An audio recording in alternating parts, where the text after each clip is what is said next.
What's up? Nothing much, dude. Nothing much, dude. So, let me tell you something, man. This new technology we're fucking with right now, how I you hope it liking it? works. It'd be great if it works. So this is the ultimate test. But and Ah, it's a great subject to test it on because your boy Melky Cabrera. At first, I gave him that's all the not my credit, boy, Shorty. dude. I gave him all the credit in the world for sitting there manning up and saying I took test. But Right. what it turns out is, yes, he took test, but then Mhm. he also paid someone $10,000 to create a fake website to say this is where he got the product from, and it was a failed product. So what had happened was.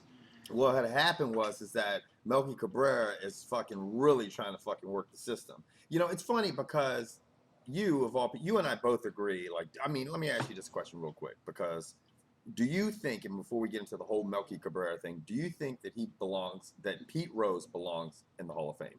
Yeah, without a doubt. I mean, And there's only two hitters in the history of baseball who have done what they've done or done what he's done. It's him and Ty Cobb, and no one right, will ever come close. Both these guys have over 4,000 career hits. That is an astronomical number. right, And for you people who don't know, you're like, well, Pete Rose. Who's Pete? Pete Rose was nicknamed Charlie Hustle, and he was a beast. I mean, he was right, on the Big Red Machine. He won a World Series, right. but he's not allowed to be on in the Hall of Fame because as a manager, he bet on his team to win.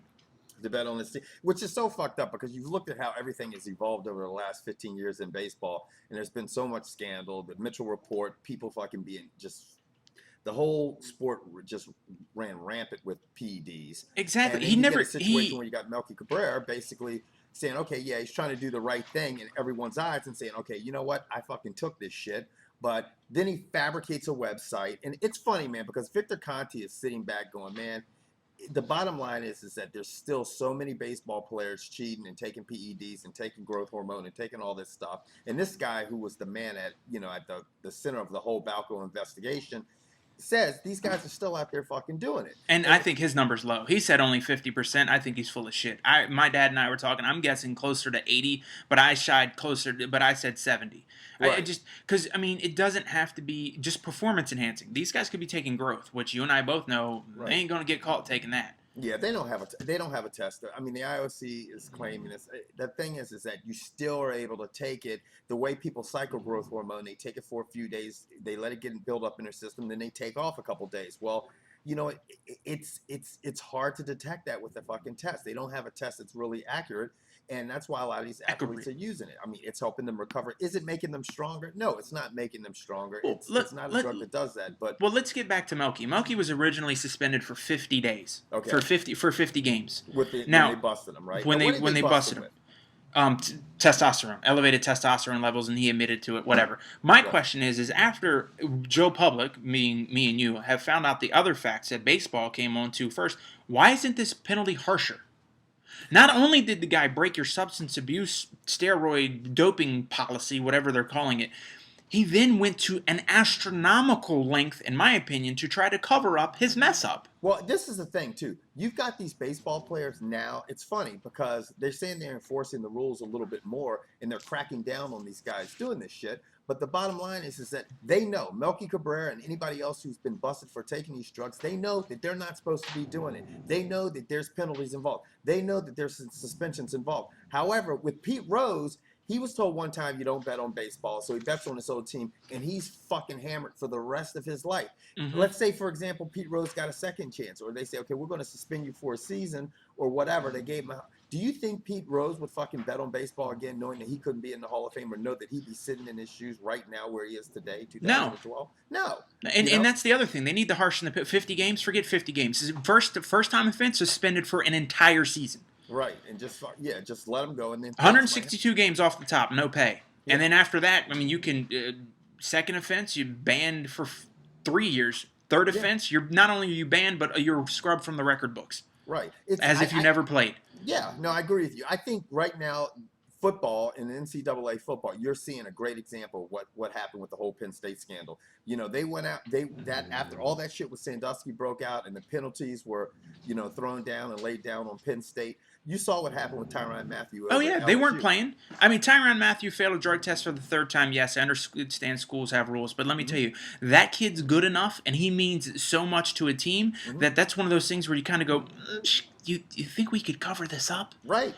And then they looked up the road at Penn State and be like, you're not worth this. Yeah. Not one player is worth, and people want to know why Penn State got punished, Right. to set an example. And if you don't believe the example was set and LSU saw the writing on the wall, then you're out of your mind. LSU saw that, and look, trust me, they could cover it up. Right. Oh yeah. Think about this. The University of West Virginia had Chris Henry and Adam Pac-Man Jones on the same team at the same damn time.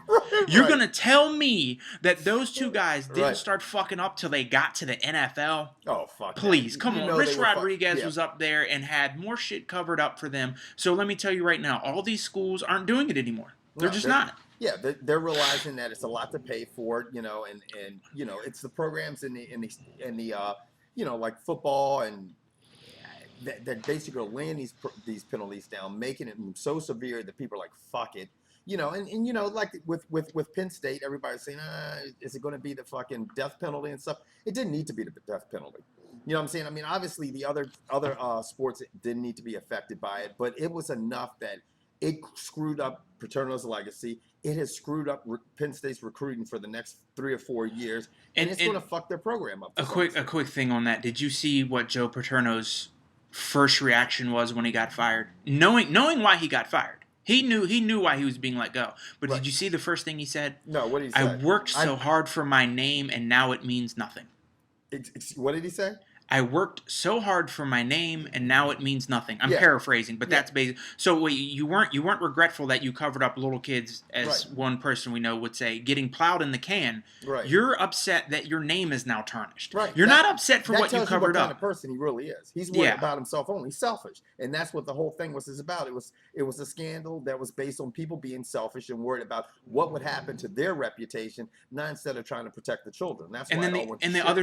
other thing that's come out is that Joe Paterno and Sandusky never really got along. Then why did he work there for 20 years? Yeah, and why did Sandusky? if I didn't get along with somebody, I'm going to tell you what. If I'm working with fucking Bob, the fucking child molester, and I don't like him to begin with, and I find out that he's doing some shady shit, I'm throwing him on the front page of the Beaver blowing the whistle Express like or whatever their paper's called.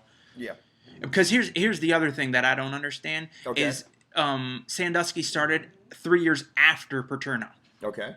So why had 3 years seniority on him? You were the head coach, and let's face it, you were one of, if not the most powerful man in the entire state of Pennsylvania, Right. and you didn't like him, and you Right. kept him around for 20 years. He worked there for 20 years. Right.